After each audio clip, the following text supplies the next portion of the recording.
সীতাকুণ্ড উপজেলার বারোয়ারডাল sporting club কর্তৃক আয়োজিত বিজয় 24 অলিম্পিক ক্রিকেট টুর্নামেন্টের ফাইনাল খেলা এবং পুরস্কার বিতরণী অনুষ্ঠান সম্পন্ন। শুক্রবার বিকালে ছোট দারোগাহাটার কলাবাড়িয়া সরকারি প্রাথমিক বিদ্যালয় মাঠত এই টুর্নামেন্টের ফাইনাল অনুষ্ঠিত হয়। মাসব্যাপী টুর্নামেন্টত উপজেলার মোট 16 দল অংশগ্রহণ করছে। ফাইনাল অনাজি দর্জিপাড়া স্টারের অডাইরে রহমতনগর স্পোর্টিং ক্লাব চ্যাম্পিয়ন।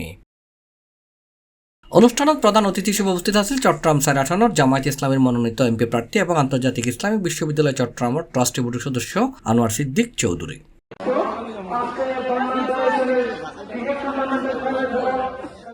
তৌহিদুল ইসলামের সভাপতিত্বে এবং আকিল ইসলাম সাকিবুর পরিচালনায় অনুষ্ঠানের বিশেষ অতিথি হিসেবে উপস্থিত আছেন সীতাকুণ্ড উপজেলা জামায়াতের আমির মিজানুর রহমান, অ্যাসিস্ট্যান্ট সেক্রেটারি কুতুবুদ্দিন শিবলি, উপজেলা আমির মিজানুর রহমান, উপজেলা শ্রমিক কল্যাণ সাংগঠনিক সম্পাদক উমর ফারুক চৌধুরী, চট্টগ্রাম জেলা ছাত্র শিবিরের সাবেক সভাপতি নূর মোহাম্মদ, ইউনিয়ন জামায়াতের সেক্রেটারি মোশাররফ হোসেন, ইউনিয়নের যুব সভাপতি সাদাত হোসেন, অফিস ও প্রচার সম্পাদক কামরুল হাসান বাপ্পি।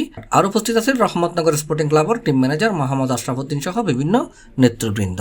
এই যুবক বয়সে আসলে অনেক কিছু করা যায়। এই যুবকের ক্ষেত্রে আমাদেরকে আদালতে আখেরাতে আমাদের যৌবন কাল আমরা কোন খাতে ব্যয় করেছি আল্লাহ রাব্বুল আলামিন প্রশ্ন করবেন হাসরের ময়দানে, কিয়ামতের ময়দানে।